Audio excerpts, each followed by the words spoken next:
Welcome to the Media Makers Masterclass. Scott, why don't you introduce yourself a little bit while I figure some stuff out? Hey, yeah. Well, welcome everyone. My name is Scott Sutherland. I am a tuba player based around the San Diego area, Southern California. I grew up there. Well, actually, in Southern California, I actually grew up in Los Angeles before moving down to San Diego about 10, 12 years ago. And I'm a freelance player. I'm a university faculty member. Um, and about 3.5 years ago, I actually I started a YouTube channel. Almost 4 years ago. I think my first video, my Pirates video, came out in October. So in October will be my 4 year anniversary. But that's kind of my life right now. I play a lot of different kinds of freelance gigs, and you can see a picture of me with the Los Angeles Philharmonic on tour in Paris there on the left-hand side. There is my, in the back there is my composite shot from one of my YouTube videos. This was from Bohemian Rhapsody. And then down below, you'll see a funk band that I play with, should be playing with over the summer. And it makes me very sad that I'm not playing with the Chameleons right now at the San Diego Zoo. We have 80 dates during the summer, every summer, and we've been doing it for, man, we've been doing it for at least 5 or 6 years now. It's a absolute blast, and it kind of shows you the various ensembles that I play with, everything from funk and rock, jazz to top classical groups. So, but in addition to that, I'm also a family guy, and I have a lot of different interests. You can see a photo of my kids there.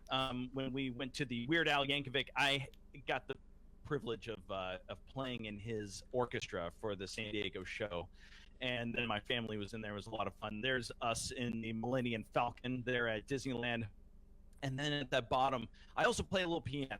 So I got just an amazing opportunity to work with the great late Sam Palafian.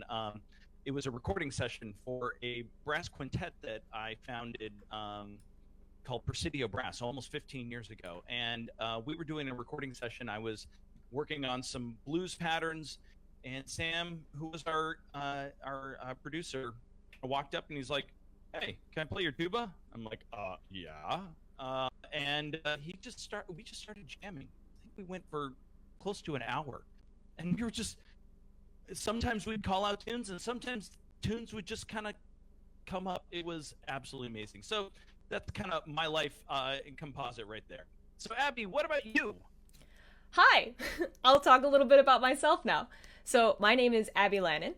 I am a freelance musician based in Pittsburgh, Pennsylvania. I am the second baritone player with the River City Brass Band, which is in Pittsburgh, Pennsylvania. I also play euphonium with the Brass Roots in Pittsburgh, Pennsylvania. But on top of that, I am also a social media manager for Pedal Note Media, which also includes the Brass Junkies and the Entrepreneurial Musician and all of that wonderful stuff. I love doing social media. I am the Goofy Youth, if you guys follow me anywhere online. So it's just a lot of fun. I like to teach. I like to play. You can see in the top top left-hand corner, I know my right from my left. You can see in the top left-hand corner, this is the Barrie Youth section for the River City Brass Band. I am just absolutely delighted to be a part of it every day of the week. I wish I could be playing with them right now, but unfortunately, we have to wait a little while longer. In the middle there, that is my quartet. It is called the Power Quartet. We are a group of female low brass players, or just female brass players in general, and we are working on creating a more diverse and inclusive space for musicians to pursue what they want to pursue. So that's us, and then that's just a picture of me. I picked it, and I like it. And then, so I also like to do a lot of video stuff as well. If you follow me on YouTube, you know that I like to do video game covers and video game music as well.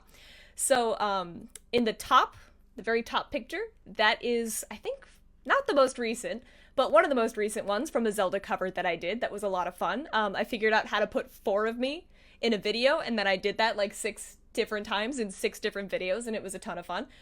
In the bottom left-hand corner, you can see me flying through Carnegie Mellon's music school. That is actually a viral video on Twitter. It has well over 1 million views at this point, and is still, it's just, it boggles my mind how many people think that it's like the coolest thing ever. And I put it together in like 2 hours, arranged it, recorded it, put the video together. It was just so much fun, and then people ate it up. It was great. And then the bottom right is when I won the concerto competition at Carnegie Mellon University, and that was when I performed the Diamond Concerto with the Wind Ensemble. So it was a lot of fun. Now, enough about me. Let's get to it. Let's talk about what we're gonna learn. Scott, okay, you gotta take that away. This masterclass is called 3 Simple Steps to Leveling Up Your Multitrack Videos Without Breaking the Bank. So here are 3 steps. Step number 1 is divide and conquer. Separate your audio and video recording processes to have full control over the end product, okay? And step number 2 that we're gonna be covering is avoid the mud, bringing interest and clarity to your arrangements by adding space in the right space in your voicings. And then step number 3 is find your focus. The eyes in your videos are the key to good connection with your audience. So those are our 3 steps. Now, there's going to be, in addition to that, some big money-saving tips, all right? We're gonna list out for you what exactly you need to invest in and what you should be avoiding investing in so that you are not wasting any money. And then, if you are interested in more of this kind of material and you are interested in working with Abby and I a little bit more closely, we want you to stay tuned for a special announcement that's going to come after the end of our presentation here. So, are we ready? Let's get started. Abby, let's do our first step. All right, I'll take over step 1 then. So step 1 is divide and conquer. Basically, it's separating your audio and video recording processes to have full control over the end product. The goal is that you have both of your audio and your video separate and make each aspect of them the best you possibly can so that you can sync them up at the end to be just wonderful looking. All of that together, yeah. So you want to record your audio first and then your video second. The reason being is that when you record your audio first and you edit it first and you make it perfect, that makes video editing and recording that much easier. It makes life so easy when you have your audio already done. Doing it the other way around can create a lot of weird syncing problems. So make sure you record your audio first. That's the first big tip here. So when you record your audio, you want a dead room. A lot of musicians like to think that they want the big boomy rooms, they want the big music halls to record in, and sometimes that's not necessarily what you want. With a lot of music editing software, you can actually add all of that stuff in at the end. You don't necessarily need that in the beginning. You want to make sure that your sound is crisp and clear and as much you as possible when you're recording, so that when you do add more stuff, it's not weird. You're not editing around the wonkiness that comes with recording in a big boomy room. It's just your sound. So what you do to it only affects your sound, not the echo that might be picking up around it. Hope I'm making sense here. When you record arrangements, record in chunks. A lot of audio recording software allows you to just record a couple bars at a time. You don't have to record an entire piece all in one go. For example, when I do my Zelda videos, I record maybe 4, 8 bars at a time. I'll record one phrase, and then I will record the second phrase, and then make sure that they're perfect and line up properly before moving on to the next phrase and the next this, that, and the other. It allows you to just be an absolute perfectionist with every single note on the page without having to play like, a 13-minute solo all at once. You can just do 4 bars of it at a time. And it works out that way. Okay, so yeah, when you're done doing that and you do your video recording, you want a natural and clean look for your videos. So what me and Scott have right now is we have our microphones in the shot for videos. However, if I'm recording my video and I'm in this room, I never have a microphone in it because I never use the audio in my videos. You don't want headphones in here either, which I have to listen to Scott because we are talking. But if I have video, there's no way you're going to be able to see all of this junk, because what we do is when you record your video, you're playing along with your pre-recorded audio. If you hear it, if you play it, for example, through your phone, and you have the audio playing through your phone so that the microphone you're recording your video on picks it up, it makes it that much easier to sync up at the end, if that makes sense. You never are going to be using the audio from your video in your finished product. I don't know anyone who really does that. Not really naturally like the most convenient, efficient way of doing that. You're going to be separating your audio and your video to make it super clean. What you also can do is when you're recording your video, play your pre-recorded audio. You can play with a click track to help sync the recordings. The best way that I like to do this is that you see the wavelengths of the audio for both the video audio and your pre-recorded audio together. So if you make those like this as same as possible, or basically the same, it makes it easier to line them up at the end to make it as simple as possible to sync up. There are other ways to do it, but that's the way that most professionals do it in order to make it clean and quick and efficient and all of that good stuff. So that's step one. Sorry, Scout, why don't you talk to us about avoiding the mud?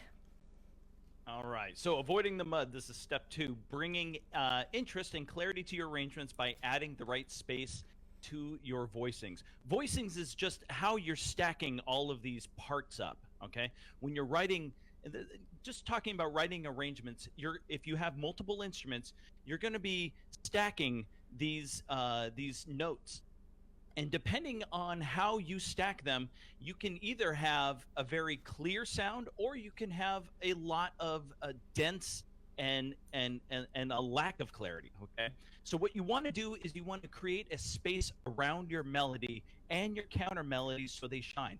When I'm talking about a space, I'm talking about the distance between the other parts, okay? So whichever part that you want the most important, your melody line or your counter melody, you want to make sure that the other notes around that melody are at least maybe a third away, like 3 notes away, okay? Another way to do that to create space is to double your melody. You can double the melody up an octave, and when you do that, you're creating that clarity in that line so that it really comes to the fore. So next up, though, is talking about how to go from a full orchestra sound down to a small group. I have done so many arrangements where I am taking a full orchestra piece and writing it for 4 parts, writing it for 6 parts, writing it for 8 parts. In fact, I'm going to be releasing a video fairly soon where I take the main melody and the main violin solo from Scheherazade, about a 4-minute version of Scheherazade, just for 2 tubas. Believe me, it works. Okay.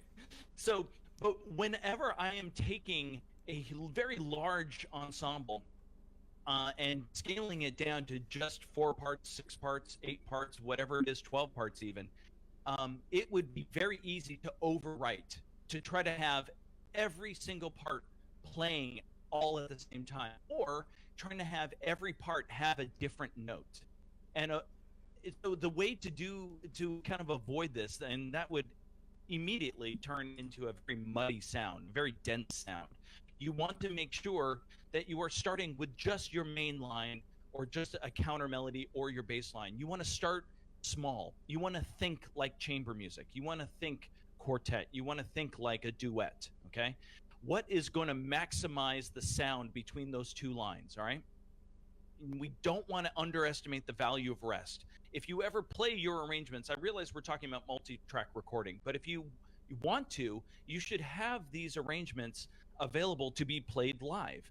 And if they're going to be played live, you want to make sure that you have rest in every one of those parts so that people have time to take the instrument off the face, all right? If you're writing for string instruments, it's a little different, but certainly for winds, certainly for brass, you're going to want to have time that there is rest.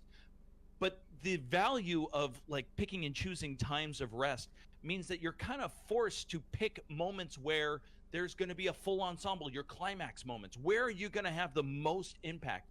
That's where you want everyone playing. Not all the time, but just individual moments where everyone is playing and it really makes a big impact.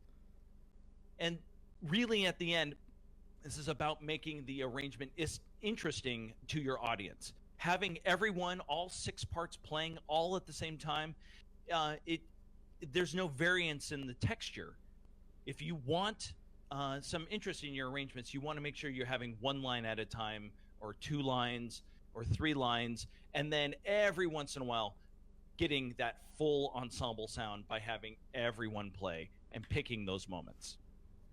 So when you are scaling things down, you have to prioritize certain important chord tones. So what do I mean by that? I mean, like in a triad, if you have a C chord, a C, an E, and a G, you're going to have the most impact by having 2 notes playing that are a third apart or a sixth apart. So if we're talking about our C, E, and G, if you just have the C and the E playing, you're okay not having that G also playing, okay? The fifth of the chord is often the note that can easily be taken out for clarity, okay? Easily. And then also prioritizing any non-diatonic notes. In other words, any note that is outside the scale, any note that has an accidental next to it. If you're playing minor music and you have a leading tone, let's say you're playing in C minor and you have an E flat, a C, and a G, and you get to your dominant chord of a G, B natural, and D, that B natural is outside the key of your C minor. It's going to be one note that you really want to emphasize. It's going to add color to your arrangements. And then the last thing that I really want to talk about is lower interval limits. Now, this is an important one, especially for low brass ensembles, low string ensembles, low woodwind ensembles. How close are your notes? All right. And that will determine where it is in the tessitura, where it is in the register. Okay. And as a guide, I like thinking about the harmonic series, the B flat harmonic series. So if I'm playing all of my open notes on a B flat tuba or a B flat trombone, if I think about the harmonic series from a pedal B flat up to a low B flat and then B flat to F, that fifth there, B flat to F, the second and third notes that you're seeing there in that graphic, that is basically as low as you want to go between those 2 pitches for an interval of a fifth. You really don't want to try to go any lower than that. Otherwise, it's going to start sounding muddy, okay? A third is also B flat to that D. You really don't want to have third, like let's say a G below that to a B natural above, right? Having that third, at the bottom of the bass clef is really, really tough, right? It sounds muddy. It sounds kind of gross. You can't really distinguish those pitches, all right? And then you can see the minor seventh. These are just kind of rules of thumb. Now, anything above that, a fifth apart above that, is crystal clear, all right? So just keeping these things in mind, man, there's so much that we can go over, but we don't quite have enough. I was thinking about everything Abby was talking about. There's so much more to all of this. We're just trying to jam pack as much as we possibly can in here. So, but let's see if there's any questions right now. Are there any questions so far? We have one so far. What DAW do you find the most useful for multi-tracking? I use Logic is what I use. I've also done some work in Audacity, which is a wonderful free program. I was going to say. What about you, Abby? I use Audacity pretty much primarily for multi-tracking. It's a wonderful piece of free software, and it's absolutely changed the game in how I record multiple parts at one time. Super easy to use. The shortcuts are very simple. It's wonderful and free. Free. It's great. It's not like a $300 program. It's free and it's great. Oh, we have one more. How would you go about adding these tips between 1 and 2 with just a smartphone? Ooh. He has a Shure MV88. Yeah. The Shure is a fantastic microphone, and I think is a really good one to have. And frankly, you can do all of these things. What I would be doing is I would use that Shure microphone, and I would record my audio separately. So I would basically have like a voice app, a voice recording app with that Shure microphone, and I would place the microphone in a sweet spot for recording audio only, which is guaranteed going to be different than whatever sweet spot you want to have for recording video on that same phone. So you're going to have different recordings, and then you would need to have a secondary device that is actually playing your background track, you know, something with a click, something we can talk more about later. But yeah, that's what I would do. Do you have anything to add to that, Abby? You summarized it perfectly. And I think We have one more question regarding recording, and it's about what do you guys use to grab audio, and I think that's about equipment, and we're sort of going to go over that at the end, a little bit at least. So if that's okay, we'll save it for the end, and we will go ahead and move on to step 3. You ready to go? Cool. Yeah, absolutely. Cool. Let's do this. All right, so step 3 is find your focus. The eyes are the key to good connection with your audience. All right, so we have some examples here. This is the standard phone on the stand shot. My phone was on my music stand. What is wrong with this photo? First of all, relative to my viewer, I am dominating my viewer. All right, it is not a posture of conversation, of connection. And the next thing is negative space. You can see that there's a huge area in there that nothing's going on. Nothing interesting is really happening in that corner. And yet it's taking up almost half of the frame. And then the next thing is something we call the rule of thirds. The rule of thirds states that you basically want your eyes to be about 1/3 off the top of the frame. Okay, so you can see in this live stream, my eyes right now are 2/3 from the bottom, 1/3 from the top.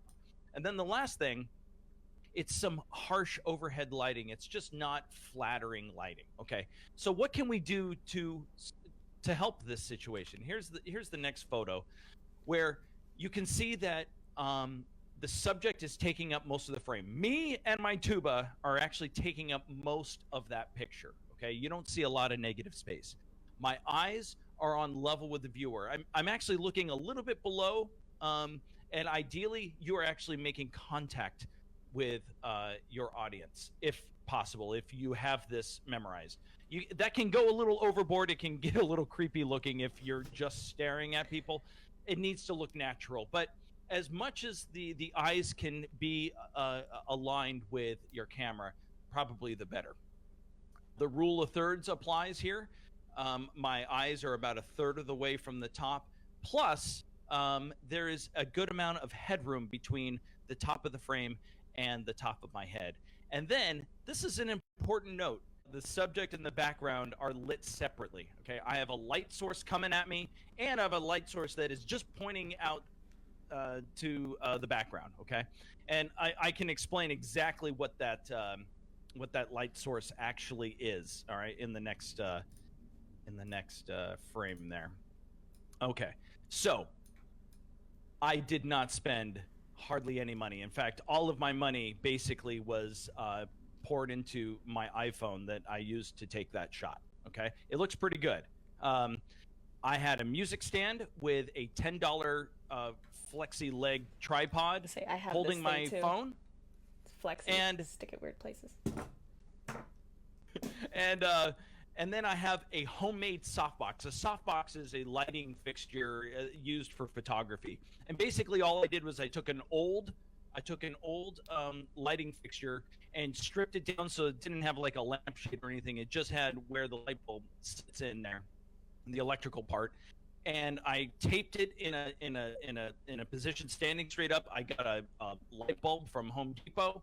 I got a bunch of wax paper from my kitchen, wrapped it over a cardboard box, and then stuck a whole bunch of duct tape around it. And that gave me some really wonderful diffused light to light my background as well as light the front. So you don't need a lot of money for equipment, but I would like to keep going and talk a little bit about what you should buy and what you shouldn't buy. You don't need to spend a lot of money. But if you are going to spend money, it is highly recommended that you spend most of whatever budget you have on audio gear. So if you have a phone microphone, I have one of the Zoom ones that attaches to the bottom of the iPhone. It amplifies the audio quality of it. It's great. If you use a USB mic, which is also another really handy way to go, I use the AT2020 for all of my videos. It is the USB version of this microphone. So all of my multi-tracking videos are recorded using this. Or if you want to get a little fancier, if you want to get a little bit pricier, you can go with XLR mics, with audio interfaces. The one that a lot of people use is the Focusrite Scarlett. I'm actually looking into upgrading into that specifically. Hey look, Scott has it. Wow, wonderful. Very high quality stuff for not crazy amounts of money. Now, you're probably asking, but if you're buying all of these things, what do you not buy? Don't worry about expensive photography gear. Your phone, if you have a phone, and it's within the last 5 years, I'd say, honestly, it's gonna make video that's decent enough for all of these things. Cameras are insane on phones these days. In fact, for all of the YouTube videos that I've ever made are all recorded with my phone. So, like, if you watch my videos, it's literally just on a tripod like this. This one records in 4K. I'm very upgraded, but your phone records fine. You want to find natural light, windows, or just go outside in general. You don't need a super expensive lighting kit to begin with. As Scott showed us, you can have a do-it-yourself softbox with home light fixtures as well. I have a lamp back here, which gives me some nice warm backlight over here, if you can tell. Maybe. You can also fiddle around with using different colored bulbs for color. So if you want to have like a blue bulb or a purple bulb, a lot of streamers have like really interesting colors going on in their background, like the gamers that they are, but it works. It's cool looking, and if you want to do that, you can do that. You also want to avoid super expensive software. There are so many free software things these days. All of these are free. MuseScore for notation, for your music arranging. MuseScore is free. I use it for arranging. And you might complain, okay, well, the MIDI files that come out of it, the audio MIDI, doesn't sound great. But if you can tell the notes and how the piece works, it's fine. I love it. It works wonderfully. MuseScore is wonderful. Audacity for audio recording. I use Audacity as well. It's fantastic for what you need it to do. It works very, very well. And DaVinci Resolve. Like, DaVinci Resolve has been used in, like, feature films, right, Scott? It's been used for actual movies, and it's all open source free software. So you can do all of that for free, all of this. You don't have to spend thousands and thousands of dollars to get started. And if I can go ahead and say something, when you do start creating anything, just start creating. A lot of people get caught up in the fact that, I need to save thousands of dollars in order to start making things. You don't need thousands of dollars to start making things. You just need to start making things. And we have so many high quality things that are free available to us now that you can create incredibly high level stuff without spending much of anything, if anything at all. So yeah, that's my spiel on that. So, boom, mic drop. So let me ask everyone listening, let me ask you a question, or maybe a few questions. What if you had all of this material laid out for you and it wasn't super dense, but it actually, we had some time to breathe, we had a little bit more time for questions, we actually had time to kind of really do a little bit more of a deep dive into all of these topics? And conversely, what if you had a community to go through it with? What if you had a group of people that everyone was in the same boat, and everyone can talk about their struggles and their triumphs and work together to make the best possible products and make everyone some winning products in all of these technological endeavors? And then what would you be creating right now if you had all of that information? These are things that you should be asking yourself. What could you be creating? What is that dream project that you would be doing right now if you had all of that information? Well, we're happy to announce the Media Makers Workshop. It is a passion project from me and Scott, and we're very, very excited to share it with all of you. So what do you get from the Media Makers Workshop? You're going to get 4 days of 60 to 90 minute live training sessions, and it's going to be mostly about an hour worth of this kind of instruction, and then we'll open it up to questions afterwards. Yeah, and then community access, so you guys are going to be able to converse with each other and work together and grow together as a community. We're also going to be creating a PDF booklet, and you're also going to have long-term access to all of the content we're putting out, as well as updates that might come along with it. So Scott, do you want to go in depth on each day of the Media Makers Workshop? Yeah, so the first day, what we're going to be doing is an arranging workshop. Write the music that you actually want to play. And then on day 2, we have our audio recording and editing workshop. It is possible to get great recordings from inexpensive gear. And then day 3 of our workshop is video editing. Video is key to connecting with your audience so your music comes to life. And then on our last day of our workshop is all about streaming. Learn how to set up a live stream to allow you to screen share, record, and create while entertaining your audience. So you might be asking, who exactly is this course for? Well, musicians of all instruments who know basic music theory and want to write their own arrangements. You also want those people who want to learn audio and video editing software to enhance their multi-track recordings, and musicians who want to increase their musical presence online. Since we're all in quarantine, since we're all dealing with everything that's going on in the world right now, a lot of us are inside. So we're looking for ways to get, sorry, dry throat, looking for ways to get online and share our music online more. So this is the course for you. All right, so each one of our workshops, if you purchase them individually, would be $49. You add $49 up for 4 of those workshops, it would be a total of $196. That's not what you'll be spending. No worries. So we're going to have this bundle, a discount bundle. You get all 4 courses, not for $196, but we're going to slash $49 off of that. You're basically getting 4 classes for the price of 3 at $147. But wait, there is more. For being here with our masterclass, thank you so much for sticking with us all the way to the end. We have a special discount for you, 20% off for a limited time, just for the next 7 days. All 4 classes, all on arranging and recording audio, video editing, and streaming. All of those courses, all of those questions, community, all of the resources that we're providing you, all for just $117. So make sure that you think about just how much incredible value that this would be and what you might be able to create with all of this incredible information. So yeah, this is a limited time offer. Are we? Yeah, no, you're fine. This is a limited time offer to masterclass participants. So if you're in this video right now, for the next week, you get all of this for just $117. You have to use the discount code MMWBundle in order to get that, but that is just for you. Go to MediaMakersWorkshop.com, type in the discount code, and it's all yours for this much, and we're really excited to share it with you. Oh, did we mention dates? Didn't we? We did.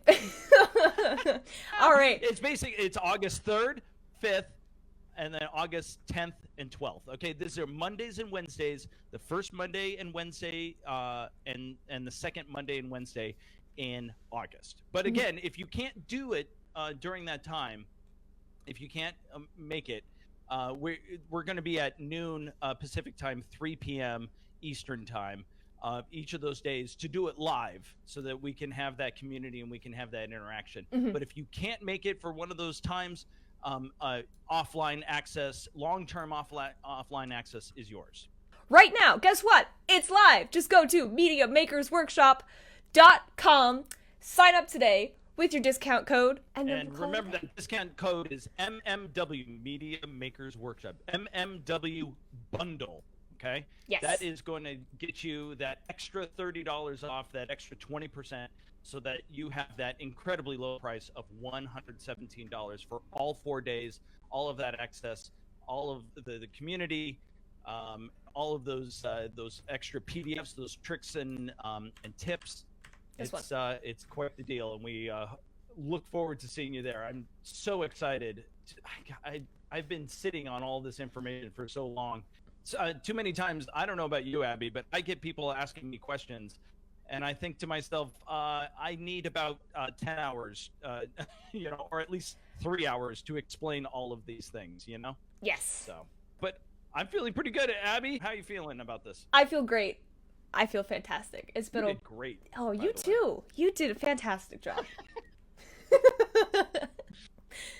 Thank you, everyone. Yes, thank you all. Appreciate you sticking with us and listening Yes. and watching this. Yes, thank you so much for joining us, for hearing what we have to say, and for sticking around through all of it. It means so much to us, and we hope to see you in the Media Makers workshop at some point. Okay, so we're gonna sign off. All right. And I hope all of you have a wonderful rest of your Thursdays, whether it be 2 p.m. or 5 p.m. All right. Jazz hands, and we're gonna goodbye. Okay, goodbye.